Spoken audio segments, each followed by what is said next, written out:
6 weeks before Christmas, I overheard my son telling his wife that I was losing my mind and that it was time to do something about the house. I said nothing. I smiled at dinner that evening and passed the potatoes. What he found on December 23rd changed everything he thought he knew about his old man. The appointment with my cardiologist ran short. Dr. Anand had reviewed my blood work, said my numbers looked steady, and sent me home 40 minutes early. I drove back along the 401 through gray November slush, took the exit toward Mississauga, and pulled into my own driveway at 2:30 instead of 4. Force of habit. I came in through the side door off the garage, the one that bypasses the front hallway. My late wife Maureen had always complained about that door, said I tracked salt across her floors. I still took my boots off in the mudroom out of respect for her memory. Their voices carried down from upstairs. My son and his wife, in what used to be my home office. I recognized my son's voice first, then hers, sharper, quicker, the one that did most of the planning in that marriage. I stood at the bottom of the stairs and listened. The notary said it straightforward, she was saying. Power of attorney while he's still agreeable. Once that's done, the house transfers are simple. My son said something I didn't catch. He won't fight it. He's 67. He's on heart medication. He gets confused sometimes. I do not get confused. I retired as a structural engineer after 38 years, with the same firm in Hamilton. I have built bridges. I have designed load-bearing systems for buildings that will still be standing when my grandchildren are gone. I do not get confused. I backed out of the mudroom the way I came in, sat in the car with the engine off for 20 minutes. The November cold crept in through the windows. I watched a squirrel on the fence line working over a frozen crabapple, methodical, patient. I understood the squirrel. When I went inside through the front door 40 minutes later, I called out like nothing had happened. Back early, Anand says the heart's cooperating. My son came downstairs, he's 41, thinning at the temples like I was at his age. He smiled and clapped me on the shoulder. Good news, Dad. His wife followed behind him. She made tea. The three of us sat at the kitchen table I'd bought with Maureen in 1991, and we talked about nothing. Christmas plans, whether the driveway needed resurfacing, what the weather was doing. I watched her hands around the mug, steady, comfortable, like a woman who'd already decided how things were going to go. That night, I lay awake until 3 in the morning. They had been living with me for 14 months. My son's consulting work had dried up in the spring, and when their lease came up in July, I told them to come stay while they got back on their feet. Maureen had been gone 2 years by then. The house felt too large. I thought it would be good for all of us. I thought wrong. In the dark, I began doing what engineers do. I made a list. What did I actually know? I'd heard a conversation about power of attorney and house transfers. I needed to know more before I did anything. A structural problem you haven't fully mapped is a structural problem you can't fix. The next morning, while they were both out, I went through my own filing cabinet in the office, carefully, putting everything back exactly as I found it. My will was still there, the one I'd updated after Maureen died, leaving the house and the bulk of my estate to a combination of my son and 2 charities she'd cared about. But beside it, in a folder I didn't recognize, I found a printed document, a draft, power of attorney, broad, durable, covering property and finances, my name on it, my address, a signature line waiting. There was a sticky note on it in my daughter-in-law's handwriting. Notary apt Dec 3rd. Get him to sign before Christmas if possible. I took the document to the kitchen, photographed every page with my phone, put it back, replaced the folder exactly as I found it. Then I sat at the table with my coffee going cold and thought for a long time. 14 months. I had housed them, fed them, kept the heat at their preferred temperature, moved my woodworking tools to the garage so she could use the basement as a home office. 14 months, and now there was a notary appointment and a signature line, and the phrase, "while he's still agreeable," ringing in my ears. I picked up the phone and called my own lawyer. Gerald Chow had handled my affairs for 15 years. He worked out of a small office on King Street in Hamilton, kept odd hours, and never once gave me advice I regretted. I reached him on his cell and asked if I could come in the next afternoon. Of course, he said. "Everything all right, Harold?" "Harold?" "Not entirely," I said, "but it will be."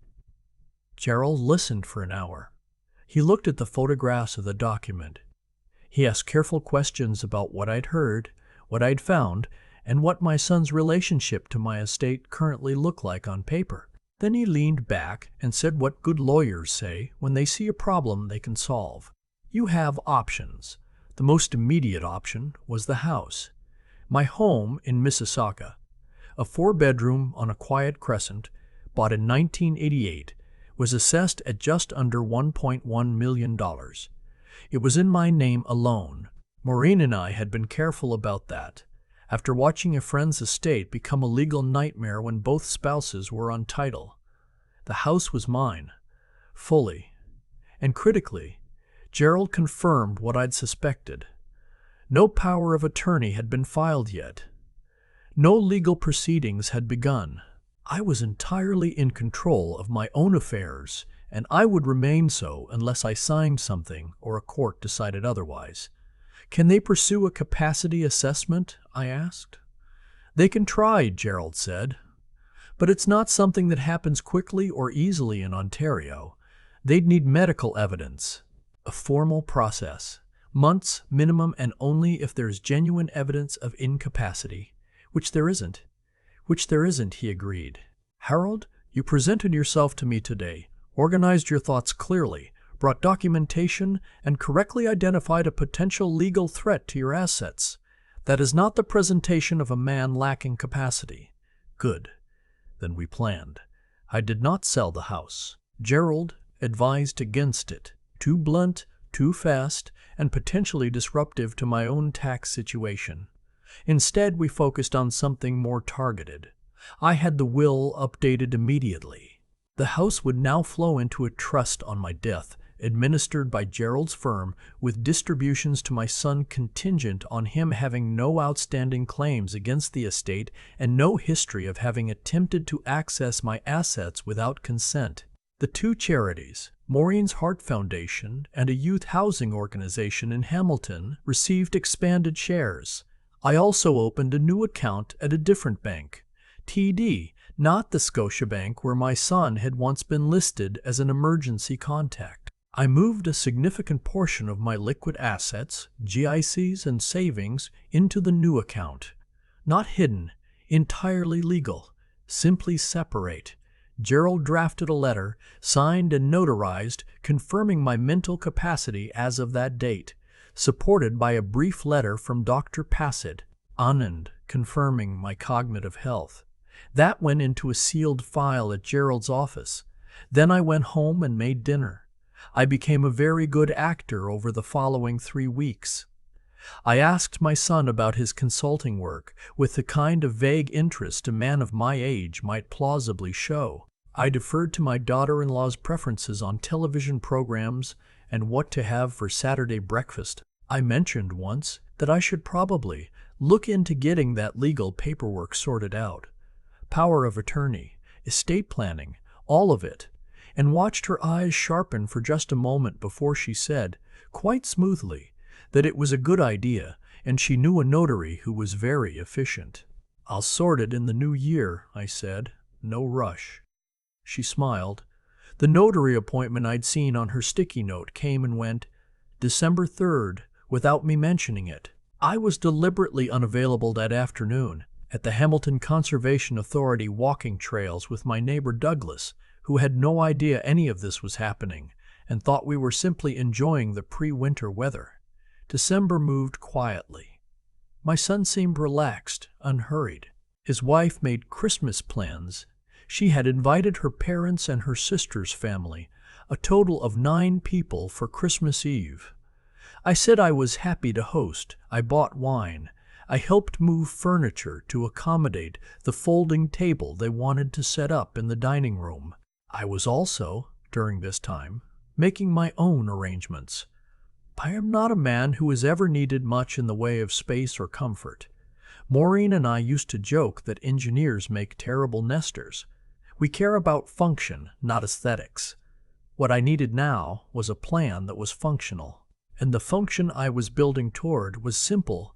By Christmas morning, my son and his daughter-in-law needed to understand, clearly and without ambiguity, that the plan they had made was finished. I chose Christmas Eve. Not because I wanted drama, because they had chosen Christmas as their deadline, sign before Christmas if possible, and I believed in meeting deadlines. On the evening of December 22nd, while they were at a friend's party in Oakville, I spent 3 hours in my office. I gathered every relevant document. The draft POA they'd left in my filing cabinet. I removed it entirely and replaced it with a note in my own handwriting. I found this on November 14th. I have retained legal counsel. I updated my home security code, the one for the exterior locks which my son knew. I chose a new combination, wrote it down nowhere, and committed it to memory. I am 67. My memory for numbers has not yet failed me. Then I packed, not dramatically. I packed with the efficiency of a man who has moved job sites 11 times in his career.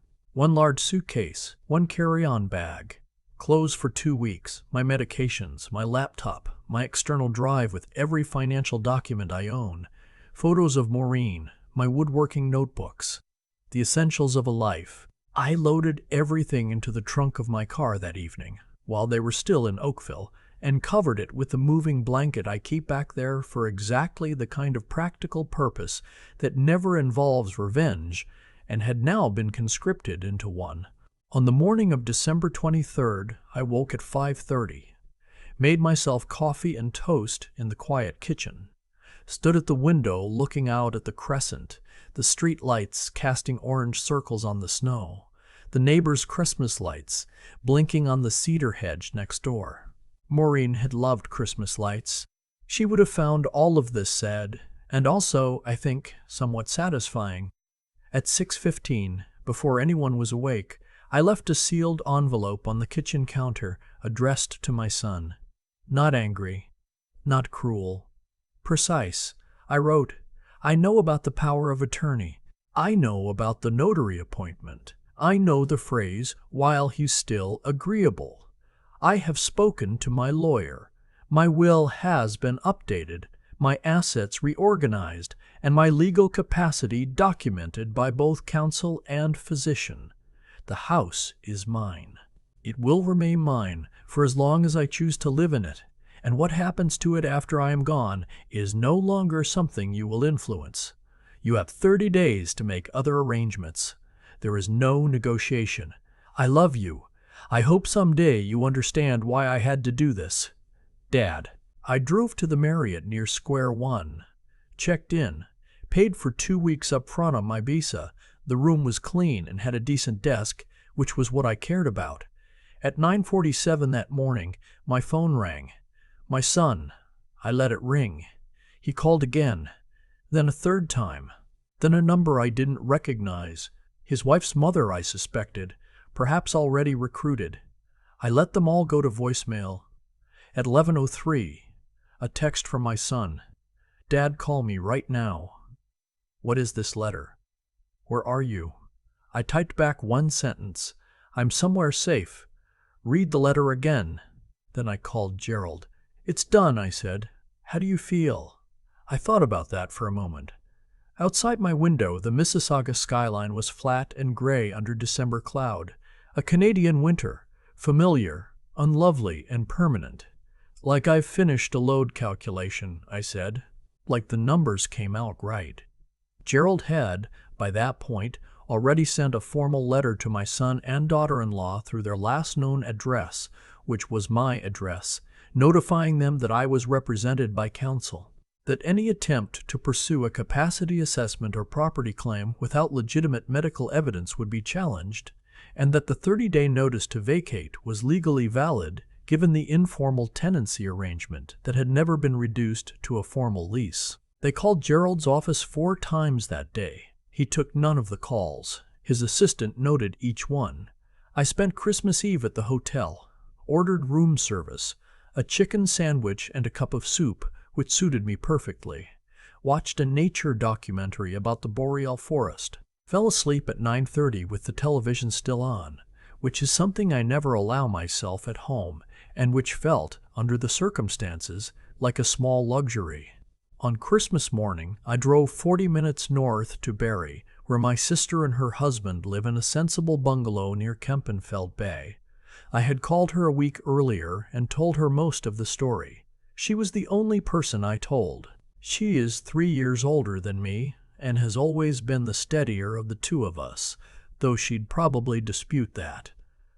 She met me at the door with coffee and did not say anything sentimental, which is how I prefer it. We had a quiet Christmas. Her son and his family came for dinner. There were children running around who did not know or care about my problems, which was exactly the right medicine. My son's voicemails accumulated, 17 over the first 4 days. I listened to them all. The first several were angry, disbelief, accusations that I had been manipulated by my lawyer, suggestions that this was evidence of the very confusion they'd been worried about. The irony was not lost on me. Then they shifted. By the 5th day, my son's voice had changed. He sounded tired.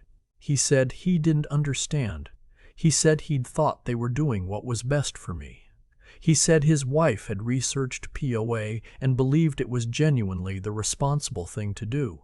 He may have believed that. People are good at believing the things that are also convenient for them. I did not return his calls. Gerald managed the correspondence. The 30 days ran their course. My son and daughter-in-law vacated the house on January 20th. Gerald confirmed it.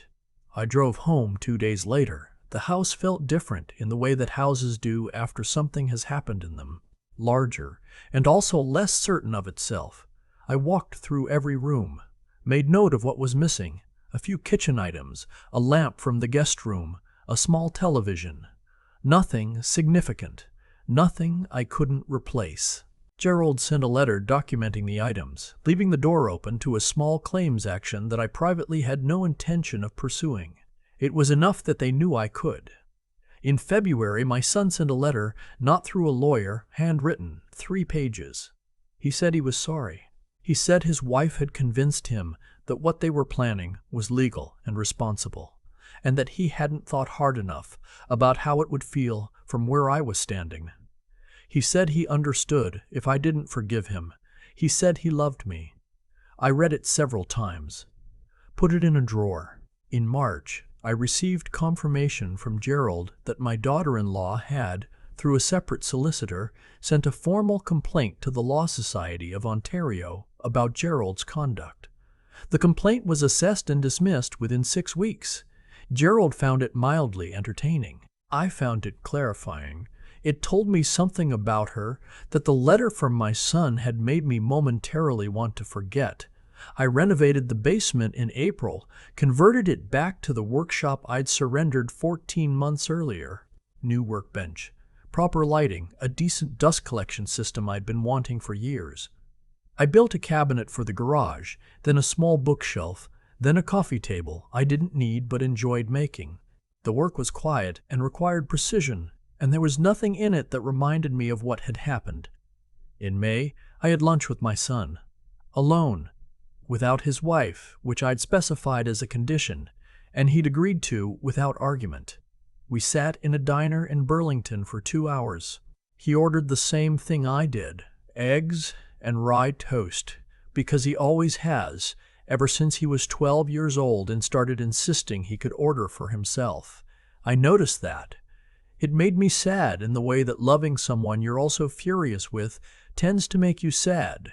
We talked for a long time. Not about the house or the legal proceedings. About his mother. about what it was like to watch me live alone in that house for 2 years after she died, about what he thought he was solving. He was not making excuses. He was trying to explain. There is a difference. I didn't tell him I had forgiven him, because I hadn't, not completely, but I paid for lunch, and I told him he could call me. He calls on Sundays now. We talk about hockey mostly, and whatever project I'm working on in the shop. It is careful and abbreviated, and nothing like it used to be.